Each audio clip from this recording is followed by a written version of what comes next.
proud in that. Yeah, and some Enjoyed that people, song. I mean, but it was real about the dark skin and the light skin.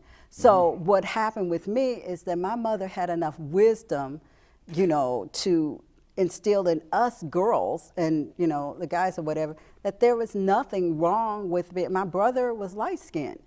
I mean, it's like, you beautiful, my beautiful black child or whatever. It's like that gave me a sense of that was beautiful. And then in third grade, I believe it was third grade, I had a teacher. She was probably the color of. What was her name? Mrs. Gaines. Oh, Miss Gaines. But she was the color of, I don't know, she was like much deeper chocolate and brown. I thought she was the most beautiful thing I'd ever seen in my life. So that's one of the things, is that the people who are, they may be Afrocentric, they may be just Americanized or whatever. You have kids that are looking at those women, girls that are looking at those women, and they're deciding right then, whether how they look at themselves and whether they're worthy or not. So we have to be very careful of how we talk, the men, the fathers, how you talk to your, daughters. If they're licensed, you can't make, I have we have a dark, like a 12-year-old and a 13-year-old. One of them is really, really light and almost look Puerto Rican. And the other one is dark. And this woman came up to me and basically, said that the light-skinned one wasn't as pretty as the black one. You see what I'm saying? Yeah, I you see what I'm saying? exactly. Because she was going to this Afrocentric, type situation. And I got up there and I said, no, they're both beautiful. They're both black and they're both beautiful. We come in different sizes, shapes, and colors. We cannot get hung up on you are blacker, I'm blacker than you because my hair looks a certain way. I'm blacker than you because my skin is a certain color, and yours not. That is not the way to go. And we need to really think about that and stop doing that, because what are we doing to our children? What are we telling them? We're messing with their heads. Right. What are we telling them? You putting some self-hatred in their own minds. Yes. But you know what? I want to, also go to another aspect of relationships. There are ladies out there, for some reason, they are in bad relationships, and they refuse to leave those bad relationships. And they know the guy may be beating them up, may be taking his money, may be taking her money, may be manipulating her. Why would a female subject herself to that? And could you talk to them? Well, one of the things that happens. Excuse me, we got a telephone call. Oh, okay. Okay. Go ahead, caller. Go ahead. Interesting show.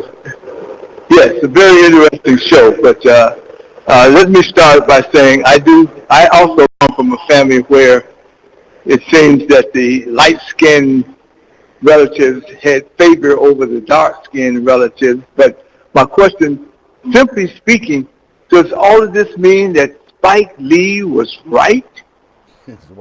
Spike Lee talked about the different shades within the family, the different colors within the family. Now, we know where all of that came from. All of that came from the fact that many of the slave owners could not stay in their bedroom, could not stay in the house. They went to the slave quarter for some fun. They went to the slave quarters and made babies. But again, my question is, does that mean that Spike Lee was right? The fact that we should have been discussing this a long time ago, because unfortunately many families did put a greater emphasis on light-skinned children and light-skinned relatives than anything else. I'll hang up and listen to your comment. Okay, thank you, caller. I can't answer that. Well, what happened is that, first of all, when the masters went into the slaves and they had the babies, it's something that we just kind of, unfortunately, very unfortunately. We just kind of embraced the fact that white is right, you know, and because they had everything. We saw people with the light skins, with the white people, they had everything, you know, and we had nothing. Even the ones that didn't have much had more than we had, or, you know, were looked at differently than we were looked at. So I think what happened is that we grabbed on to that way of thinking, and we brought it into our families. And these kids that came out, their hair was maybe a little bit curlier, or, you know, straighter, maybe their nose, which everybody was calling, you know, the African look. Yeah. They were saying it was animalistic. Heck, they were saying that we were 3/4 human or something like that. Constitution or something. It's somewhere in the Constitution. Right. Can I ask you something? So that's it. We just invited that into our homes, into our families. And that's one of the reasons why I told them, no, they're both beautiful. They're both black. So, you know, we need to, that's another thing we need to put behind us. Do you also remember when they did the case study and they asked the children which doll was beautiful and which doll was ugly? And basically the majority of them said the black doll was ugly, but the European doll was beautiful. These were black children, but that's something else though. I thought that, you know what, I forgot what year that case study took place. I know about that one. And yeah, I know about that one. And people have their idea. I know when I was growing up, the white dolls were prettier because they made them that way. They didn't, and then one year, my sister, she got a little black doll. Oh my God, it just changed my whole outlook because it was so pretty. I don't know, they started making them pretty or whatever, but they used to just deliberately, you know, make the black doll look kind of crazy. Yeah, absolutely, absolutely. I want to, just go back. It was a question that, it's another telephone. Go ahead, telephone caller, beat drums. Go ahead. Yes, you guys having a great show, Brother Clifton, Minister Ben Willis, and I would like to ask Alaikum Salam, your esteemed guest, Miss Kay. The question I want to ask, on the whole, do you think the black man respects and protect the black woman? Do you think he can protect the black woman? Do I think that he can protect the black woman?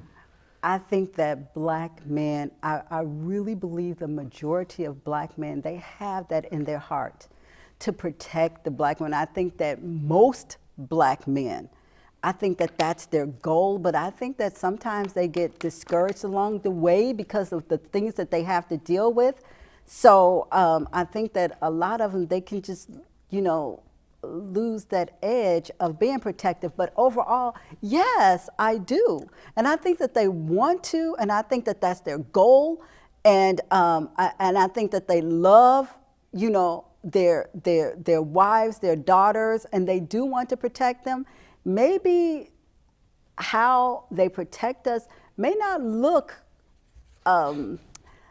governmentally, it may not look good, but that's what they're trying to do. They're trying to protect, you know, their moms and their, daughters and wives. You basically thought what the Black Panthers did was good, patrolling their own community and helping their people. I think that was a beautiful thing. I think that was a beautiful thing. And I think that men, they have to be allowed to be men. You know, and we women, we have to allow our men to be men. You know, we have to allow it. So as far as the black man, yes, I think that he wants to protect. I think that, you know, the things that he does, yes, sure, some of them, they just kind of get lost along the way, but, you know, and some of them come back or whatever. But I think that, yes, they do. You know what, going back to relationships, and I would like for you to address this issue. How could a woman respect the man that she has to take care of? How could a woman respect the man that when she goes to work, he's sitting down looking at television and she gets back home. He's looking at television and asking, damn it, where's the food at? How could a woman respect the man and he's not being supportive economically in a relationship? I'm not talking about if he gets hurt or look for his job. Right. Why would a woman even tolerate something like that? That's been something that I've always wondered to myself. Yes. Well, a lot of times we have to understand that psychologically and emotionally, we all come from a place. Okay. Okay? We all come from a certain thing that was happening in our families. We all come from, you know, certain communities. We all come from certain religions. All of that plays a part in what we will accept or not accept in our lives. And sometimes that what we gravitate what's familiar to us. So if we had, like, for instance, an absentee father, and this may be one person, we had an absentee father, and we felt like, wow, if my mom had just been more patient with him, if, you know, if he had, you know, if he had more opportunities. So some women, they want to make a situation like that, whereas they feel like it makes no sense, but they feel like, you know, hey, you know, in order to be a good woman, I gotta put up with this because I feel so bad for this man. Or they have low self-esteem where they feel like I don't deserve much more. So it can go either one of those ways, and a lot of things in between. Yeah, so a lot of times, you know, because women. What would be your suggestion to a woman that is allowing a man to be a parasite, to suck the blood from her, and he's giving nothing in return? What would be your suggestion? I would suggest that they would read Why Christian Women should be sexy, because I address that, and that if you have to. No, we can't say that. But go ahead. Okay.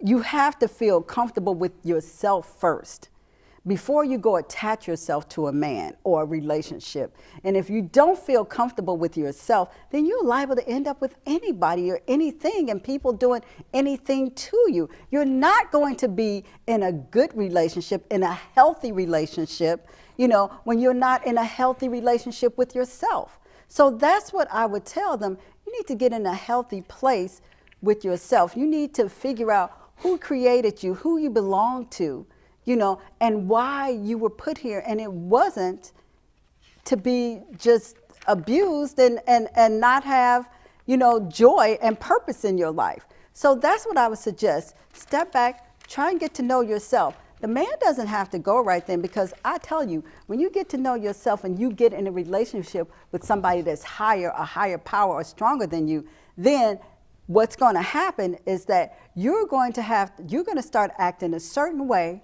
And that man, parasite, as you call it, they're either going to go, Okay, or they're going to straighten up, or you're not going to be able to deal with them. You're going to have to leave. you know what I always say to a woman, that a man will not do any more to you than you allow him to do. Yes. So if you allow yourself to submit to that, is that a man that would take advantage of that? I'm gonna say that person. That's really a man wouldn't even do something like that. But you know, it's something that I'm dumbfounded about, and you can give me another perspective. Why would a woman have relationships with a man, physical relationship with a man that he is not even married to? Why? Why would she submit herself to doing something? Because we're used to seeing it. If she truly loved herself, she would say, you know what? I will not let you use me as a slab of meat. If you love me, you would marry me. Now, if I'm wrong, let me know. I like that. I will not let you use me as a slab of meat. All due respect to the women out there. But I get it. Well, I think that it's. I will not let you. I will but not let you society- live with me, and I'm not. You know what? I will not let you live with me. And you say you love me, but you ain't even got the love to put something on my finger to signify the love. Why? Because society says it's okay.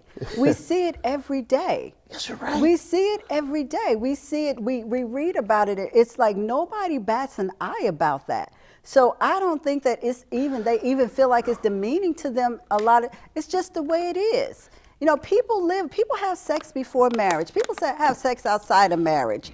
You know, so the society, let me tell you, those at the top who have the money, you know, and to put certain programs on television, whether it's about living together, pre-sexual, sex before marriage, or adultery. We as a society, we just go along with it because we are not thinking for ourselves. But when you see it a lot, when you see something over and over, it normalizes it. So that's what's happening, Cliff. They're normalizing, sex outside of marriage. They're normalizing, it's no big deal to have, kids outside of marriage. Everything is being normalized, but it's not good for us spiritually, emotionally, or mentally. It's just not good for us. But it's being normalized, so we do it, and we do it, and we do it. Because you say it's not good, and then I'm going to go somewhere else. Would you say that the woman that is not good for and identifies would think that it's okay for a man to lay down to when she's not married or live with somebody, that she's living with somebody she's not married to, and the man says he loves her?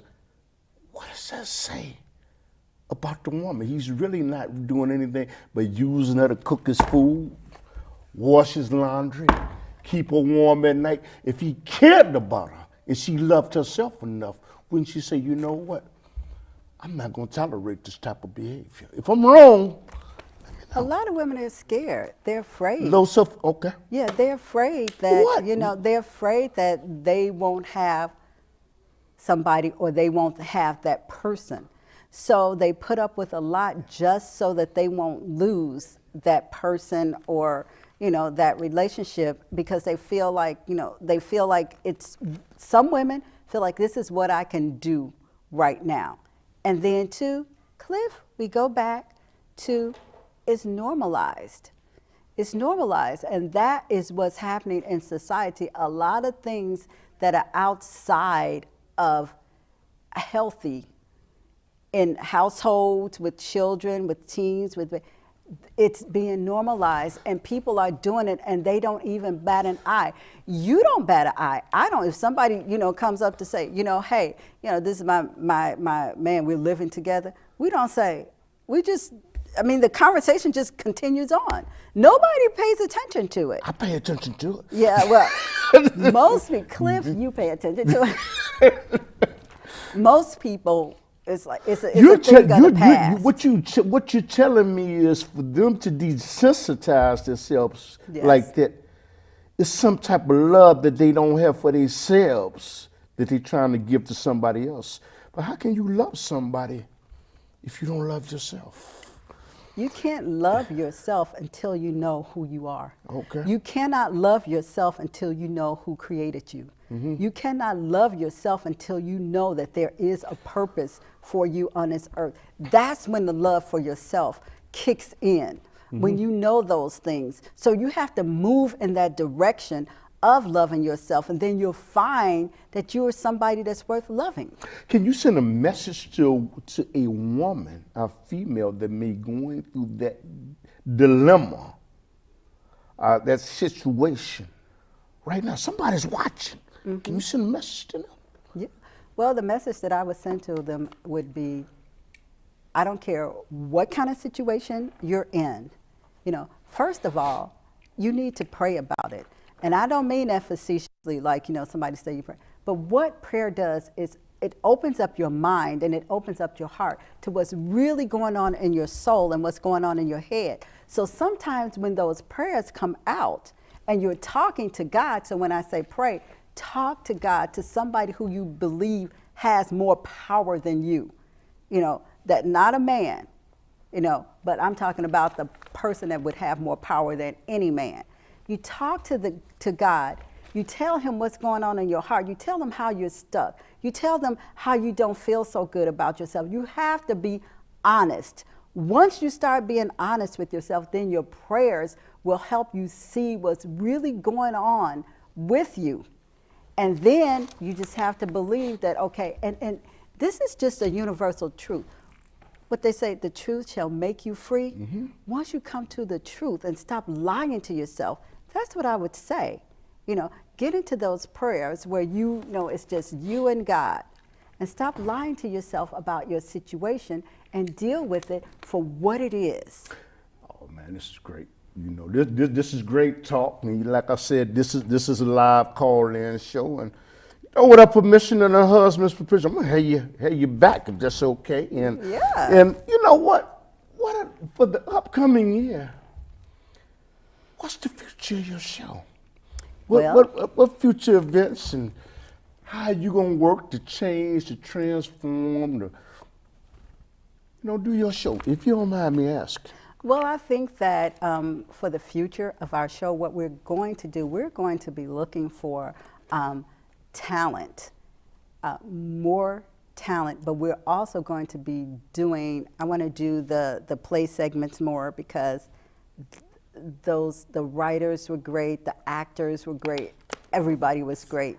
And I also want to do more music selections, and I want more younger, I want more younger kids on there, who that blossoming talent. How do they get in, like the viewer down there, how do they probably saying, damn, I got talent. How do they get in contact you? Do they call you? Do they email you? What do they do? Well, they can just, you can email me at Audry Kay today, that's AudreyKay today @gmail.com, and just let me know, hey, I got a talent. I got a grandchild that's got a talent. I got a nephew that's got a talent. Because I just heard the other day, Cliff, somebody said something. I said, well, I don't ever want to forget this. And that is when we pray, we're speaking to God. But when we're in our arts, when we're in the arts and in talent, that is God given an opportunity. God is being given an opportunity to speak through us, to others. And I really like that, because now it's an opportunity in order for me to let God just flow through me, through my fingers, through my voice, through my body, even, sports. It's an opportunity to do that. So we want to give people an opportunity to let God flow through them. On stage and entertain, the world. Let people say, hey, good people out here with great talent. Yes, good people with good talent. And you know what? I like your banner. The banner is so. It's like, I gotta get me. No, I better stay who I am. But you know what? You see her stage. Her stage is just so beautiful. And you know what? And you bring on very, very talented people. And you know what? This is just a show. Is you know what? You should take time out. I put it on your DVR. I don't even know how to do that. I record it, and not just record it. You need to tell a friend. To tune in the Audry Kay show, because this is phenomenal, and you know what? It's gonna grow, because you know what? It's helping young people and older people to display the talents that they have. And that's so important, because we want to reach all generations. We don't want to just be a show that have talented kids or talented young folk. We want to have talented kids, young folk, middle-aged, older people, and we want to just put all that out there on a stage. And everybody, we like the testimony that people have wherever they are, on their journey. And we also do one thing that I like that we do. We talk to people that have made it through something. Yes. What did it take for you to make it through something? Maybe I can make it through something if I listen to what you're saying that you did in order to let you make it through something. So that's very important for us on Today with Audry Kay. That story. So if you have a story that that you can tell that you think would help someone to make it through just a difficult time or a difficult season in their lives, you can definitely contact me at audryktoday@gmail.com. I love to hear that. We love that. Yeah, man, you know what? And authors, we love authors. Well, you know what? I didn't even have a chance because we're talking. I didn't even get the chance to get through all the questions. But what I would like to do is have you and Grady's host of his show come on. And like I say, I had to be more inclusive this year and not be so male chauvinist and be exclusive. And I had to become inclusive because if I continue to do the same things that I did last year, I would be in inertia, which is a state of non-movement. If I don't make the change, I'd be in the same state. So well, I commend you on that because a lot of people, which is one of the things that I grapple with that just upsets me so much, a lot of people, they need to change and they don't change. So when you run into a person that knows or feels that they need to change and they're willing to change, you know, that's refreshing. That's refreshing. The majority of us are flawed. I'm flawed. Yeah, I mean, and 2020 is coming. I mean, that's 2020 vision. You know, that's being able to see things clearly.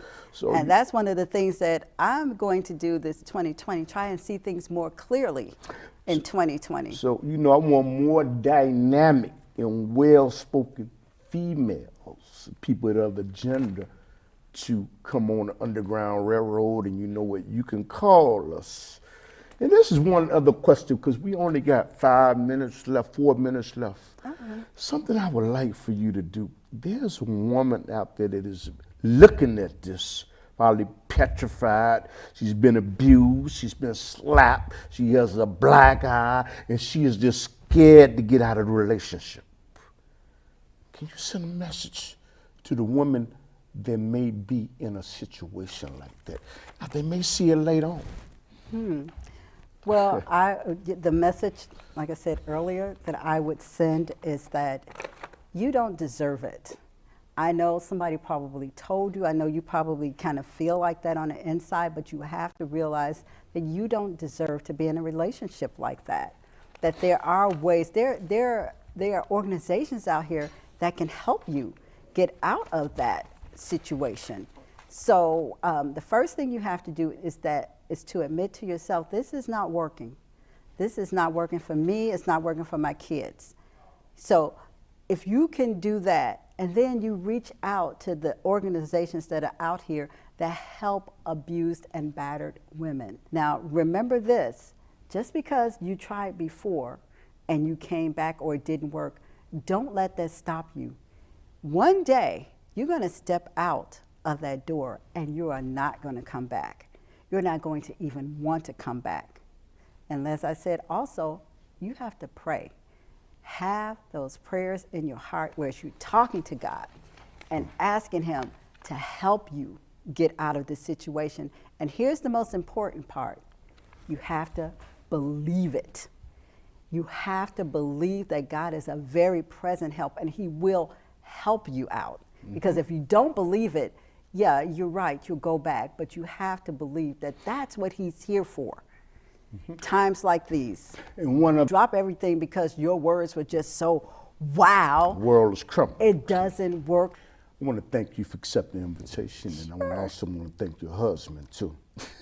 That's just the way I am. But watch the Audry Kay show and watch the Underground Railroad TV show. We come on every Saturday night at 10:30, and we're working to make some changes. Send me some criticisms because this is how I'm going to grow. I'm not going to grow by this praise.